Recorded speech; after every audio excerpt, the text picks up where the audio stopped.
ఈ మధ్యకాలంలో జగన్మోహన్ రెడ్డి అక్కడికి వెళ్ళినా పోలీసులు రక్షణ కల్పించలేకపోతున్నారు. ఆయనకు ప్రాణహాని ఉంది అంటూ వైసీపీ నాయకులు చేస్తున్న వ్యాఖ్యల్లో వాస్తవం ఉందనుకోవాలంటారా? అవాస్తవాలే అని చెప్పుకోవాలి. వాళ్ళకి మాట్లాడతాం అవాస్తవాలే తెలుసు, వాళ్ళకి నిజాలు మాట్లాడతాం వాళ్ళకి చేత కదలండి. ముందుగా మీడియా ప్రజలందరికీ జరిగిపోయిన గురు పౌర్ణమి శుభాకాంక్షలు చెప్తున్నాము.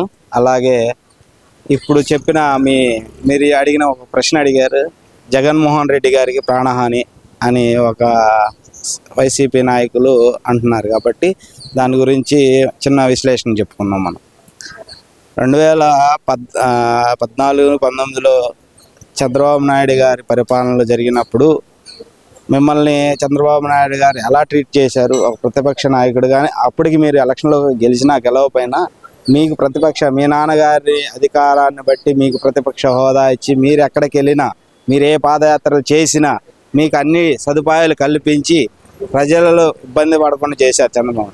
అదే 2019 నుంచి 2024లో నువ్వు ఎవరికి ప్రాణహాని ఎలా చేసావు?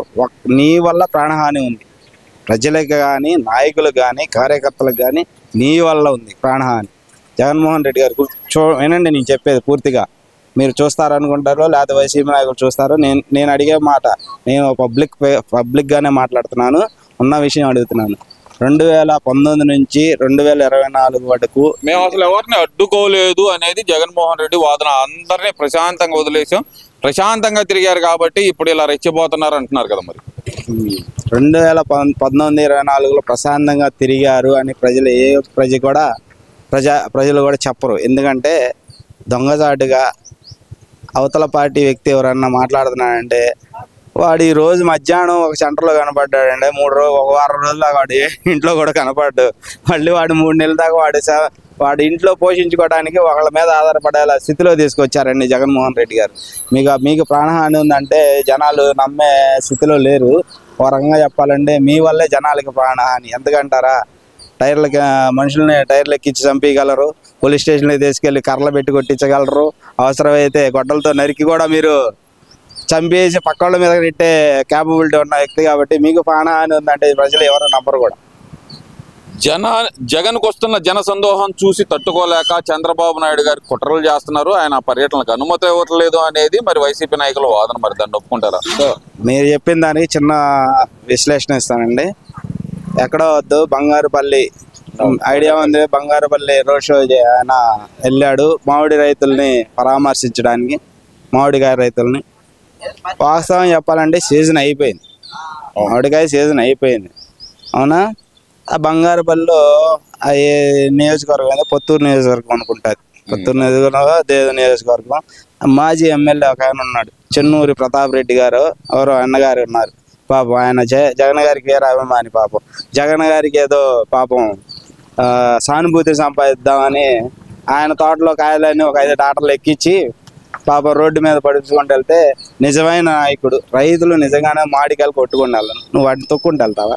వాటిని చూసి వాటిని పరిశీలించి ఇదయ్యా పరిస్థితి, ఇది ప్రభుత్వం పరిస్థితి, నువ్వు ప్రభుత్వాన్ని విమర్శించాల్సింది. వాటిని తొట్టుకుంటూ పోతే నువ్వు ఎవరిని పరామర్శించడానికి పోయావు అంటే ఇక్కడ ఏమవుతుందంటే ప్రజలు వైసీపీ ప్రభుత్వం స్క్రిప్టే అది. విజువల్ మీకు కావాలంటే విజువల్స్ ఆల్రెడీ డ్రోన్లు ఉన్నాయి, సీసీ కెమెరా ఫుటేజీలు ఉన్నాయి. హైవే ఇక్కడ ఇప్పుడు హైవేలో ప్రతి 10 కిలోమీటర్లకు 5 కిలోమీటర్ల సీసీ ఫుటేజీలు పెట్టారు, అవి చూసుకోవచ్చు. హైవేలో ఎక్కడైనా సరే మీరు ఏది జరిగిన నిమిషాల పాటు వచ్చేస్తున్నాయి. మన ప్రభుత్వం కూడా ఇట్లా రోషే చేస్తున్నప్పుడు ఆయనకి ఇయటానికి ప్రభుత్వ బలగాలను ఇస్తూనే ఉన్నారు. ఆయన చేస్తున్న పాదయాత్రకి ఆయన చేస్తుంది ఇప్పుడు పాదయాత్ర కాదు, శవయాత్ర. ఎంతమందిని చంపుకుంటూ వెళ్తే నేను అంతమందికి సానుభూతి చూపించాలి, రేపొద్దున ముద్దులు పెట్టాలి, అవన్నీ మళ్ళీ తల మీద మళ్ళీ పాదయాత్రకు వస్తాడండి. పాదయాత్రకు వస్తే ఈసారి జనాలు పాపం ముద్దులు పెట్టనీరండి, చెప్పులు తీసుకొని కొడతారు. అది మాత్రం వాస్తవం. రాబోయే రోజులో జగన్ గారికి ఒకటే విజ్ఞప్తి చేస్తున్నా, మీరు పాదయాత్ర చేయాలి అనుకుంటే నీతిగా, నిజాయితీగా,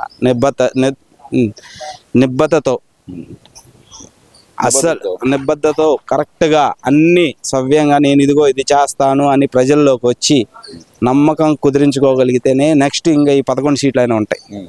ఆఖరి పులివెంద సీటు కూడా ఓడిపోయే ఛాన్స్ కూడా ఉంటుంది. ఎందువల్ల అంటారు? ఎందువల్ల అంటే ప్రభుత్వం మీద అంత వ్యతిరేకత ఆయన చేసిన పరిపాలన మీద. అసలు ఇప్పుడున్న ప్రభుత్వం మీద పూర్తి వ్యతిరేకత ఉందా? ఎందుకంటే రీకాలింగ్ చంద్రబాబు మేనిఫెస్టో అంటూ గడప గడపకి మేము వస్తున్నాం అంటున్నారు కదా. గడప గడపకి వెళ్ళి మీరు పసుపు కుంకుమ పెడతామే, అంటే తలుపులు ఎవరు తీరు అంటే అంతే. బొట్టు పెట్టి బయటికి రావడమే. జగన్మోహన్ రెడ్డి తరపు నుంచి ఏ ఎమ్మెల్యే అయినా, ఏ లోకల్ కేడర్ వ్యక్తులైనా సరే వచ్చి డోర్ టు డోర్ మేము క్యాంపెయిన్ చేస్తున్నాం, ప్రభుత్వ పథకాల మీద మేము విశ్లేషిస్తున్నాం అని ఎవరైనా సంబోధిస్తే ప్రజలు నిజంగానే తలుపులు మోస్తారు, వాళ్ళ మొహాలు కూడా చూడరు. ఇంకోళ్ళు అయితే చెప్పాలంటే బీసీ ఎస్సీలు అయితే శుభ్రంగా కొట్టి పంపిస్తారు. ఎందువల్ల అసలు ఎస్సీ ఎస్టీ బీసీ మైనార్టీ వర్గాలకు నేను పెద్దన్ననే పెద్ద మావనే అసలు పెద్ద బిడ్డనే అని చెప్పుకుంటున్న ఆ వ్యక్తిని ఎందుకు అలా తరుగుతారు అనుకోవాలంటారు? బీసీలకు రావాల్సిన నిధులను కొల్లగొట్టేశాడు, ఎస్సీలకు రావాల్సిన ఎస్సీ కార్పొరేషన్ నిధులను కొల్లగొట్టేశావు. 2014 నుంచి 19 వరకు 400 కోట్ల బడ్జెట్తో ఉన్న ఎస్సీ కార్పొరేషన్ నిధుల్ని 2019-24 వచ్చేలాగా నువ్వు జీరో బడ్జెట్ చేసి పెట్టావు. ఎవరికి స్వయం ఉపాధి కల్పన లేకుండా ప్రతి ఆటో డ్రైవర్కి కానీ, కారు డ్రైవర్కి కానీ, ఈవెన్ చిరు వ్యాపారం పెట్టుకోవడానికన్నా ఎస్సీ కార్పొరేషన్ లోన్ పెట్టుకుంటే ఒక 5 లక్షలు వస్తే మేము బ్రతుకుతాం అనే ఆలోచనే తీసేశాడు 2019 నుంచి 2014. ఎస్సీ కార్పొరేషన్ నిధులు 2014 ఎస్సీ కార్పొరేషన్ నిధులు నిర్వీర్యం చేశావు. నీకు కావలసినంత దోచుకున్నావు. అవసరానికి ఇప్పుడు ఉన్న ప్రజెంట్ నాగార్జున యూనివర్సిటీలో 100 కోట్లు ఇవ్వమని ఐఈసీని బెదిరించావు. ఏ విధంగా నిన్ను నమ్మి ప్రజలు ఓటేస్తారు? ప్రభుత్వం మీద పూర్తి వ్యతిరేకత వచ్చింది కాబట్టి ప్రజల్లోనే ఉంటా ఇక నేను అంటున్నాడు కదా. మరి ఆయన ఎందుకండి ప్రజల్లోకి వచ్చి కార్లు కింద తొక్కించి చంపడానికండి ఆయన? అది నేను కాదంటున్నాడు, అంతా ఏఐ గ్రాఫిక్స్ అంటున్నాడు. అవునా? పాపం గ్రాఫిక్సా? ఆయన కారు, ఆ కారు కింద పడిన తలకాయి పాపం ఆయన కారు కాదు, కారు మీద నుంచి ఉంది కూడా ఆయన కాదు, ఆయన డూపు. వాళ్ళ భార్య గారు కూడా చెబుతున్నారు కదా హిట్లర్ అనుకుంటున్నారా పెట్టుకోవటానికి? ఆయన ఏమైనా హిట్లర్ అనుకుంటున్నారా? ఆయన హిట్లరే నాకు తెలిసి. ఆయన ఏమైనా డూప్ తయారు చేయించి పెట్టుకున్నారేమో హిట్లర్ లాగా. అంటే అది క్రియేట్ చేశారా, ఇలా కావాలని క్రియేట్ చేశారా? క్రియేట్ చేశాడంటే డూప్ ఉంటే కదా క్రియేట్ చేయడానికి. అలాంటి వ్యక్తి ఉన్నాడా? అలాంటి మనస్తత్వం, ఆ కూర మనస్తత్వం ఉన్న మనుషులు ఏమైనా ఉన్నారా? కనీసం మానవత్వం ఉన్న మనిషి ఉంటాడు. మనిషి కింద పడంగానే లేచి 4 వెళ్ళి పైకి లేపుతాడు. బండి మీద నుంచి డాన్స్ చేస్తాను, నువ్వు చెయ్యి ఊపుతాను, నీ బండి కింద తలకాయ ఉంది అన్న. నాకు ఇక్కడ ఒక చిన్న డౌట్ క్లారిఫై చేయాలన్న, ఎందుకంటే మీరు డ్రైవర్ కాబట్టి, డ్రైవింగ్కి వెళ్తా ఉంటారు కాబట్టి, అంటే చెప్పండి వెళ్తా ఉంటారు కాబట్టి నాకు ఒక చిన్న డౌట్ క్లారిఫై చేయాలి. ఇప్పుడు యాక్సిడెంట్ అయింది, ఒక మనిషిని తగిలిచ్చారు, వెళ్ళిపోయారా మనిషిని పట్టించుకోకుండా. ఇప్పుడు మీ మీద కేసు అవుతుందా, ఓనర్ మీద కేసు అవుతుందన్న? బండి ఓనర్ మీద అవుతుంది, డ్రైవర్ మీద ఎందుకు అవుతుంది? డ్రైవర్ తోలుతాడు. డ్రైవర్ తోలుతున్నాడంటే అతను ఏ పరిస్థితిలో ఉన్నాడు, ఎన్ని రోజుల నుంచి డ్రైవింగ్ చేస్తున్నాడు, అతన్ని నువ్వు ఎంత హింసించావో తెలియదు కదా. అతని బాధలు అతనికి ఉంటది. అదేంటి మరి అసలుకి? అదే అంటే బస్సులు గుద్దితే బస్సులో ఉన్న వాళ్ళందరి మీద కేసు పెడతారా అని చెప్పి మన అంబటి రాంబాబు మాట్లాడుతున్నాడు కదా. మరి బస్సును గుద్దితే బస్సు డ్రైవర్ మీద కేసు పెడతారు, లేకపోతే ఆర్టీసీ మీద కేసు పెడతారు. ఆర్టీసీ ఎండి వచ్చి సమాధానం చెప్తాడు. ఆయనకి ఆ లాజిక్ తెలుసా? డ్రైవర్ వెళ్ళి ఆర్టీసీ డిపోలో మేనేజర్కి ఇలా జరిగిందని ఒక వివరణ ఇస్తే ఆర్టీసీ డిపో మేనేజర్ వెళ్ళి కోర్టులో దాఖలయ్యి ఇలా జరిగింది, ఇది పరిస్థితి, బ్రేక్ ఫెయిల్ అయిందో, అది ఫెయిల్ అయిందో, ఇది ఫెయిల్ అయిందని ఆ వివరణ పై అధికారి ఇస్తాడు. అంటే ఇక్కడ జగన్ మీద కేసు పెట్టడం తప్పు కాదంటారు? తప్పేమీ లేదు. A1 ముద్దాయిగా ఉంచడం కరెక్టే, దాంట్లో సందేహమే లేదు. నువ్వు ఉంత నా చేతులు ఎత్తి నేనున్నానమ్మా మీరు ఆగండి అమ్మా అంటారు. నీ కింద బండి కింద, కారు బండి కింద మనిషి చనిపోయిన సంగతి నీకు తెలియట్లేదా? ఆ మాత్రం అవగాహన లేదా? నేను మానవత్వానికి ప్రతిరూపం అంటాడు కదన్న జగన్ అన్న. మరి మానవత్వం అనే మాటకి దానికి ప్రతి పర్యాయ పదాలు చాలా చెప్పవచ్చు. జగన్మోహన్ రెడ్డి గారి విషయం వ్యతిరేక పదాలు, పర్యాయ పదాలు ఉంటాయి, వ్యతిరేక పదాలు ఉంటాయి. ఆ మానవతకి వ్యతిరేకమే మన జగన్మోహన్ రెడ్డి గారు. ఎందుకంటే ఎందుకంటే ఇప్పుడు ఫ్యూచర్కి వెళ్ళట్లా. ఆయన ఫ్యూచర్ మనకు అనవసరం. ఆయన ఫ్యూచర్ ఎలా ఉంటుందో రాష్ట్ర ప్రభుత్వం చూసుకుంటుంది, కేంద్ర ప్రభుత్వం చూసుకుంటుంది, అవి మనకి సంబంధం లేదు. ఎందుకంటే ఆయన ఫ్యూచర్ నెక్స్ట్ 2029 ఎలక్షన్కి ఆయన ఉండాలా, వెళ్ళలేదా, వెళ్ళకూడదా అనే దాని గురించి పక్కన పెడదాం. 2019-24 జరిగిన సంఘటనలే మీకు నేను వివరిస్తున్నా. మానవత్వం అన్న విధానానికి నేను చూస్తే అనంతబాబు ఎవరండి? ఎమ్మెల్సీ. ఆయన సుబ్రహ్మణ్యం అనే డ్రైవర్ని చంపి ఇంటికి డోర్ డెలివరీ చేస్తే ఆయన్ని రిమాండ్లో పెడితే నువ్వు బెయిల్ ఇచ్చి ఆయనకి ఎమ్మెల్సీ పదవి ఇచ్చి దండలేసి తీసుకొచ్చావు. మరి సుబ్రహ్మణ్యం ఇంటికి వెళ్ళి నువ్వేమైనా పరామర్శించావా? అది నీ మానవత్వమా? అంటే చంపినోడిని పరామర్శించడం ఆయన మానవత్వం, చచ్చినోడిని పలకరించడం మానవత్వం కాదు. రెండోది రెంటపాళ్ళ, పల్నాడు జిల్లా రెంటపాళ్ళ గ్రామం.